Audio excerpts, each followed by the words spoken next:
talking, and they don't stay for long. Hey, Everett, take the wheel! What's going on? There's something in the sky.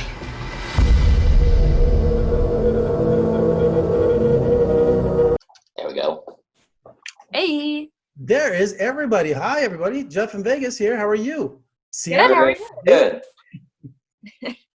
Awesome. Well, thanks so much for talking to me today about this incredible thriller, Vast of Night. And it's so funny because the movie is framed like a Twilight Zone episode. Even with, was it Cayuga High School? That was his production company for Rod Serling. That's correct, yeah. Only us nerds would get that, I guess, right? So it's one for the nerds. Yeah, it is. And so Everett has a radio show, and Faye runs the switchboard, and there's some strange sounds that are broadcasting, and that sets the whole movie in motion. That's correct, yeah.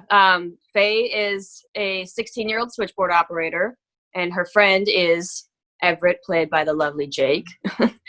And one night, Faye hears a strange sound kind of come over her switchboard, and she kind of loops Everett in, and they kind of just start off on this adventure to try to find out what it is and what that means. And the details are amazing in this film. I mean, it's the time is the 1950s, and it's just the costumes and the details. I mean, was the director obsessed with making everything look just exactly right? I would say definitely. Yeah. I think obsessive is a good word for Andrew. and really detail oriented, and like, yeah, I think, and you can tell also with the cars, like they found cars that looked just like the time period, and the leather, everything is exactly as it would have been. It's really cool. Yeah, I would describe, also that's, a lot in part due to our production designer, Adam Dietrich. He's incredible, super talented. I've gotten the pleasure of working with him more than once. And he's a huge part of the reason why the film looks so authentic and, lived in. And also not only the visual, but the sound design. I just noticed all kinds of ambient noises, and I mean, it just really created the mood for the film too. Yeah, absolutely. I mean, we weren't really hearing a lot of those on the day, right? Like, those all came afterwards, I believe. Yeah, I don't think we heard anything. I mean, even the phone call with like Everett. The sound. Yeah. Yeah. It's so funny actually how much of the movie is about sound, and we were always just sort of imagining it, and like like the little thing, like even in your long shots, Sierra, like when the radio's making sounds, I remember you did it. You were just like looking over into like nothingness. Yeah, no, I would look over and just be like, okay, and then listen to Jake's like radio broadcast, and I was just kind of like, all right, like. Yeah. I actually imagined the sound to be like way like, I don't know, not scarier, but like a little scarier. You know what I mean, Jake? Like I was expecting it was gonna be like screaming or something, and it's like, oh, it's this kind of scary, benign sound. Like it's actually, yeah, it's not like as overtly scary as I was imagining it in my head. Yeah. That also makes sense. That's what Andrew kept saying, was like, keep the reveal, like don't So Everett is a chain smoker. Faye is a chain smoker. I mean, what is with all the smoking in this movie? It was like every second you guys are lighting up. Well, I mean, that's like period accurate, like that's what people their age did. And also like, it just looks cool, man. Like it looks awesome on screen, I like shooting this movie. I like finally figured out, I was like, okay, that's why everyone smokes in movies. It just looks so damn cool. It just looks so cool. Yeah, I think that it makes sense actually with Everett's obsession with rock and rollers and with the popular people of the time. I think he's sort of, mimicking them and trying to be like them. And Sarah, you were on that switchboard, and you had that entire scene where it just kept going and going. How long to rehearse that? Because it seems so flawless. Thank you. And I think a lot of that is because I got to practice a lot with the switchboard, so that on the day when we shot that, essentially Andrew told me, he's like, I'm not going to save you with editing when we shoot that scene. So and I was just kind of like, okay. And so a lot of that is because I had a lot of time with the switchboard. They moved it into my hotel so I could practice like when I got home from rehearsal or from work. And I think, because I was so comfortable with the machine by the time it came like time to shoot it, that's why I think maybe it looks so like effortless, that it looks very natural and stuff like that. Cause that was a huge part of like Faye's character that I thought I needed to really tap into, was the switchboard and her job and the technology that she loves. So yeah, I think because I got to practice a lot, that might be why it seems more effortless on camera, which is what I wanted. So thank you. And I did notice the Pepsi bottle on top of the switchboard. 1950s product placement, maybe? Maybe not overtly, but I mean, that makes sense because I myself am like a Diet Cola fiend. So Pepsi maybe was that's the why. secret sponsor for the Vast of Night. And so Andrew Patterson, first-time director, so ambitious. I mean, he had these incredible long shots that he would do with you guys. Is that better for an actor to, because, they have so many setups and so many, one scene can take all day. But to have one shot, but if you mess up 10 minutes into it, it's like, so is that a challenge, or do you prefer the old way, or which way do you prefer to shoot a scene?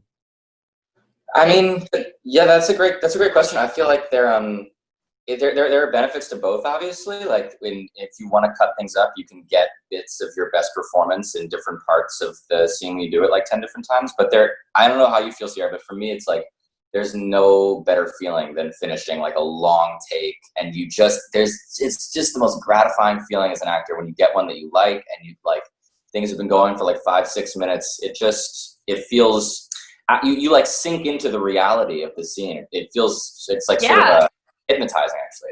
No, you're absolutely right. And I think for me, like very similar, like it's challenging, but I feel like that challenge is what makes it so gratifying once you finished it. It's like so satisfying. I don't know. Like I don't know, the scenes were challenging when we shot them, and they, had a lot of setup and stuff like that, but I don't know, I feel like that also just made me more accountable. Like I worked a little extra like hard because I was like, all these other people have like worked so hard to create this thing, and if I mess it up, then like, oh my God. So I think it made me like 10 times as more accountable or like much more like locked in. And I guess like once, at least for me, I'm sure it probably is the same for you, Jake. Like once you get rolling in one of those really long scenes and you're like grooving in it, it's like unreal. It's like the best way I could describe it is like I used to figure skate, and when you're just like gliding on that ice and you're just like, wow, that's like, okay. that's I have never figure skated, but that makes a lot of sense to me. Great analogy. And Andrew Patterson, this is his first movie, first-time director, and you guys have experience. So how did he do? Did you get on set and going, okay, here's the first-time director. He's going to, he's got the book out. He's trying to do all these ridiculous things. But how did he do? What was his style? I don't know. I've heard about this Andrew Patterson guy. I don't think he's like fine or whatever. He's like, okay. Whatever. Total amateur. I'm kidding. No, like, I don't know. I've worked with first-time directors before, so it wasn't really a thought that I was like having a whole lot. I wasn't really thinking about it. I was more just excited because Andrew clearly, had a very clear vision for the film and was a really wonderful actor sort of director, giving us notes and letting us rehearse and feel comfortable. And so I was more thinking about those things than like, I don't know. I think he did a pretty good job, in my opinion. Yeah. Andrew Patterson, pretty good director. I think you did a great job. And just from an actor's point of view, I mean, whatever, the whole movie looks and feels amazing because he's great. But I mean, the really amazing thing is a whole week of rehearsal that like a lot of directors just, even if they're great directors, they won't do that.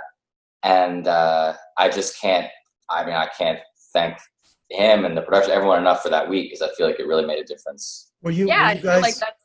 Oh, go ahead.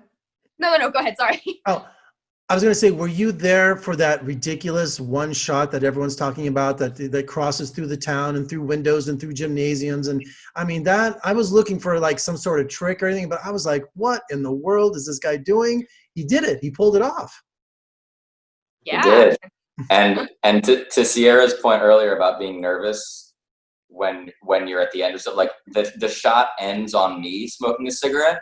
So I have never been more nervous in my life because these guys just lit up like a whole town, and if I make one bad move, the whole shot is ruined. Yeah, I was looking at the kids in the gymnasium at the table, and I'm looking for one person to look at the camera because we knew what was going on. Everybody was in on it, and I was looking for someone. Everyone acted so naturally. Everybody knew their spot, and I was just like, this is history right here. Right. Lucky for me, I got to be at the top of that shot, so all that work hadn't really happened yet. So I was like a little nervous, but not like, I don't know, the whole fate of the shot wasn't riding on me or anything. So I think Jake definitely had the worst part of the So nerve-wracking. Well, you guys, you took the film before ending up on Amazon, which congratulations, that's big. You did the film festival circuit. So how was that experience? Sierra, Awesome. Sierra got to go to a few more than I did. Sierra, what was the circuit like? I mean, it was so wonderful just because, one, it's always nice to like get to talk about work that you're proud of and, you know, work that you're, you know, really connected with. And so that was really wonderful, but also just going to different, you know, regions, because I got to go to a bunch of festivals in the US and Canada. And so just going to different parts of, you know, North America and seeing like the way people react to the film is really interesting, you know. We actually got to take it to Palm Springs Film Festival, which is where I'm from, which is, you know, it was so cool. It was a wonderful experience. I got to show in the theater that I saw movies at as a kid, which was such a just wonderful, surreal experience. But I think beyond that, you know, just seeing how the different audiences like engage with the film, because it's very different, you know, like the genre festivals, like the audiences were really engaged and really involved, and they would, you know, scream and they would cheer and they would gasp and just really all this involvement, which was really wonderful. And then I went to Canada and everyone was just really respectful and really locked in and just really paying like such close attention. You could have heard a pin drop in the theater when we were showing up in Canada. So, you know, just seeing how different people react to the film was, you know, a really interesting and, you know, fun experience. And the first few minutes of the film, maybe the first 10 or 15 minutes with both of you, when you had your scenes together, it seemed like it wasn't even written. You guys overlapped, and the pacing of the dialogue, it's just like, it's almost like you're watching two friends talk. So I was wondering, was all that the written word, or were you allowed to kind of improvise? Well, I think part of that's because we are watching two friends talk. Hey. Aww. Definitely, that's definitely a good answer. It was just really natural. I was really surprised. It's just that because, you know, you were just talking fast, but you weren't like interrupting each other. I was like, it felt so natural. Yeah, I mean, rehearsal, it's really cool. Yeah. It's a really good thing. And also, yeah, just like Sierra rocks. It was easy. Oh, she does. Yeah, she does. Well, you know, Anne Serling is on Facebook. She's a friend of mine, and I love the whole Twilight Zone vibe of this movie. And she's available, so you should reach out to her and go. She would be flattered for something like this, especially naming the high school in the town after her dad's production company, you know. And so it was just a really good time.